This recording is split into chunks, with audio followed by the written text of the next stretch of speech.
What's up everyone, this is TwistedAbsolution reporting again, and today I have a little bit of a cold, but I decided to make this video just because I wanted to see if I could make a video with a cold, and just to see how it went, basically. So, if it's bad, I won't post it. If it's good, I will. We'll see, basically.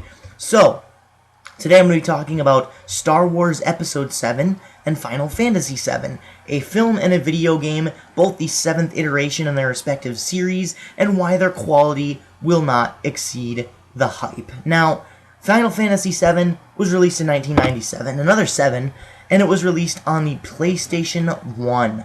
Numero uno. Now, this was known as one of the best games of all time, and a remake has only been fantasized about for the last, I want to say 10 years or so, ever since 2005, 2006-ish, where they showed off what it would look like on then current gen hardware, which is now last gen on the PlayStation 3. So basically everyone has been fantasizing about this and what it would be able to look like, what it would be able to accomplish, and what it would be like ever since.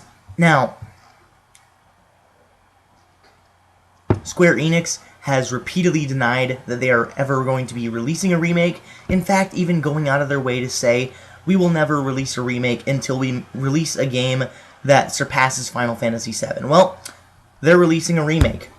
It's episodic, it contains a new battle system, and it contains voice acting. Now, these are 3 new things to Final Fantasy VII that a lot of people didn't think were going to happen. Now, voice acting, yeah, I mean, vast majority of us may have seen this coming, but they could have gone in a different route, a la Nintendo with their latest games, where they have text boxes still. But, you know, it still does seem a little dated, I suppose, and it is a remake, not a remaster. So, move on to Star Wars. Star Wars Episode VII, just coming off of the prequel trilogy, which is known as being the inferior of the 2 trilogies. You got the original trilogy from 77 to 83, and you got the prequel trilogy from 99 to 05. So, with the prequel trilogy, it added in a lot of elements that were deemed unnecessary by the mass majority of people, such as the addition of midi-chlorians, such as Boba's backstory, and of course a lot of the crappy dialogue and the love story shoehorned in Episode 2 for no apparent reason. Now, of course, instead of Lucas, J.J. Abrams is directing The Force Awakens, and he has been taking a lot of precautions to make sure that it doesn't end up like the prequel trilogy. But I'm here to tell you guys that both of these games, or both of these film and game, both of these pieces of entertainment will not live up to the hype. The quality will not exceed the hype. There's a lot of hype surrounding The Force Awakens because they think that J.J. Abrams is somehow going to be the savior of the Star Wars legacy. Yeah, that may be true. It might be a good movie. It probably will be a good movie.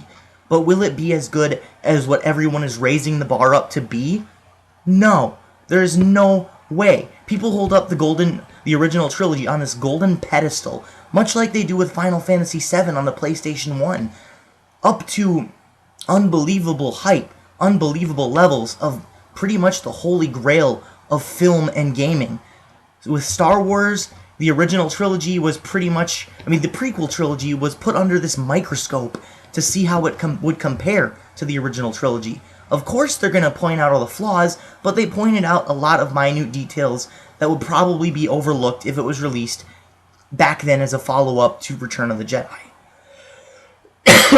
Now, with Return of the Jedi at the time, it got a very, very mixed reception, same as Empire Strikes Back.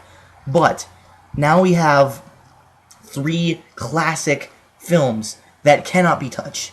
You mention anything about the Ewoks, they'll bring up the battle on the Death Star, the second Death Star.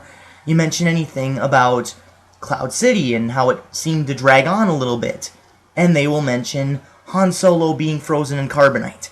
You know, these movies are classic. Time has done them good. But with the prequel trilogy, time definitely did not do anything for these movies except show the blemishes that were not necessarily apparent at the time. People loved Revenge of the Sith at the time.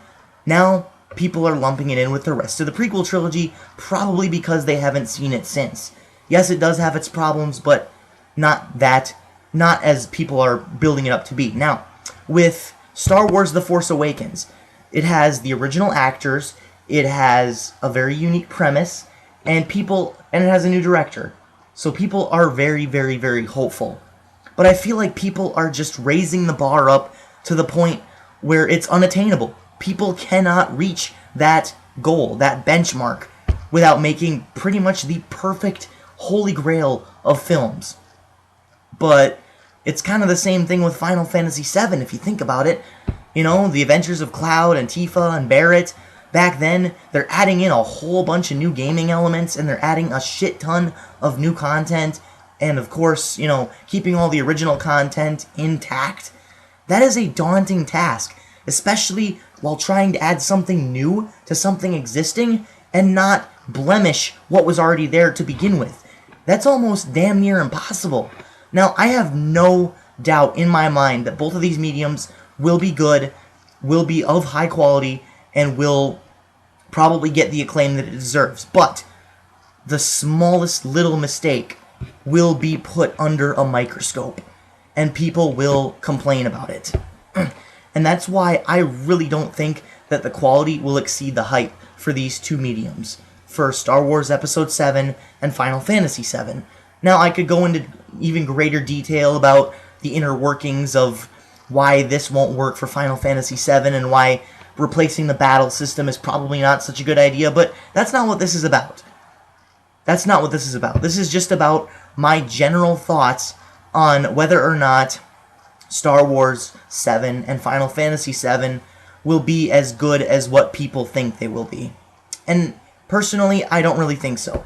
Just because of the hype surrounding and the years since Star Wars Episode 7 was first announced, it has built up to, you know, an unattainable level, in my opinion. So, this is Twisted Absolution. I hope my voice didn't give you cancer. And that is pretty much all I have to say. So, see you in the next video.